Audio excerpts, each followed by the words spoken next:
Hi guys, ನಾನು ಹೊಸದುರ್ಗದ ಹುಡುಗಿ ಆಶಾ.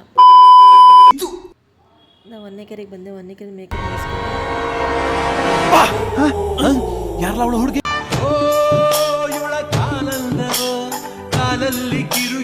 ಹೊನ್ನೆಕೆರೆ ಗೇಟಲ್ಲಿ ಕಾಯ್ತಾ ಇದ್ದೆ. ಯಾವುದೋ ಆಟೋ ಬರಲಿಲ್ಲ, ಹಂಗಾಗಿ ಬಸ್ ವೆಯ್ಟ್ ಮಾಡ್ತಾ ಇದ್ದೆ.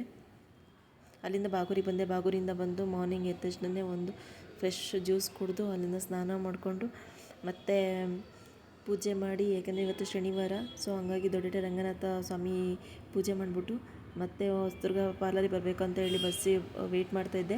ಬಸ್ಸು ಮಿಸ್ ಆಯಿತು, ಹಂಗಾಗಿ ಸ್ವಲ್ಪ ಹೊತ್ತು ಕೂತ್ಕೊಂಡೆ. ಆಮೇಲೆ ಆಟೋ ಕೂಡ ಹೊರಡ್ತು. ಇದೊಂದು ಬದುಕಿ, ಇದೊಂದು ಜನ್ಮವೇ, ಎಂತಹ ದುರ್ವಿಧಿ, ಇದೆಂತಹ ದುರ್ವಿಧಿ. ಅಲ್ಲಿಂದ ಆಟೋ ಸಿಕ್ತು, ಮತ್ತೆ ಹೊಸದುರ್ಗದ ಕಡೆ ಬಂದೆ. ಹೊಸದುರ್ಗಕ್ಕೆ ಬಂದು ನಮ್ಮ ಪಾರ್ಲರಿಗೆ ಬಂದು ಪೂಜೆ ಮಾಡಿಕೊಂಡು, ಅಲ್ಲೂ ಕೂಡ ಪೂಜೆ ಮಾಡಿಕೊಂಡು ಮತ್ತೆ ಇಷ್ಟೇ ಗೈಸ್. ಮತ್ತೆ ಸಿಗೋಣ, ಬಾಯ್.